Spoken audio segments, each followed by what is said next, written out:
Let's go over a few triangle choke defenses, not so much so you'll know how to defend it, but so that you'll know how to finish it more efficiently. Because when you know what the other guy needs to do to stop you, you know how to not be stopped. So some trouble spots you might run into. There are many ways to get out of a triangle choke. I'll show you 3. First, my preferred method if the triangle choke is not sunk in too deeply. This one I like for the sport of mixed martial arts because I can still strike as I do the escape. Let's go over this one more time. I post on my opponent's arm, his shoulder, I make an angle and I cross-face with my knee against his chin, and then I posture up in order to break the choke. This next one is fairly common when the choke is sunk in pretty deeply, and it is sit back, on your butt, posture up. This creates some space that wasn't there before and allows you to push, get your legs in between, and possibly even counter with a leg lock.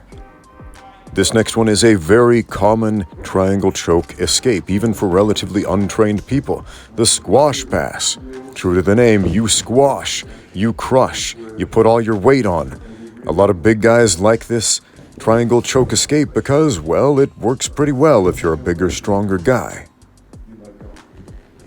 Again, we've got the squish. We have the more technical cross-face with the knee, you get the angle. We've got the much less technical looking, but still highly technical sit down and push the guy away with your feet technique.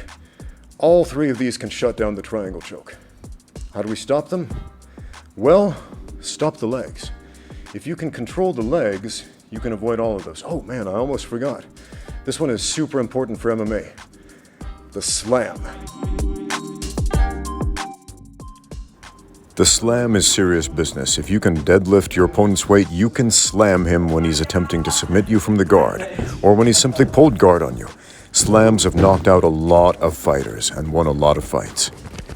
We have to be very careful about that.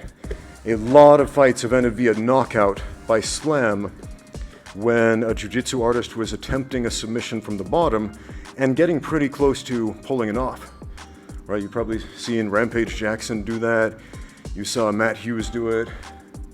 A lot of fighters have done that, you know, in title fights, and we've seen it hundreds and hundreds of times in the undercard fights. So what should you do if you're getting lifted off the ground? I'll tell you, just let go. If you feel yourself being lifted off the floor in a compromised position where you could get seriously injured, just let go. And then start working your open guard. You've got sweeps, you've got submissions, you've got get-ups from the bottom.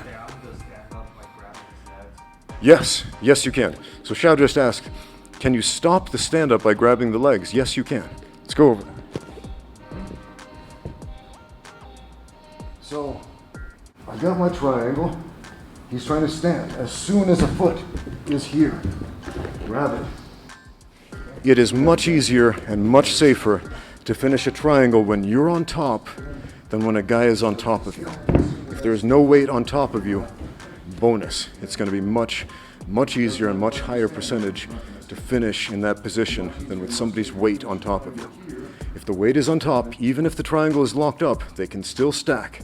They can still use their weight. They can still strike you. They're still dangerous and they're still in the fight until they tap out or until they pass out.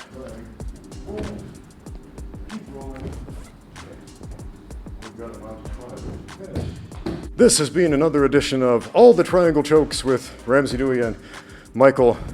Thank you for watching. Now get out there and train.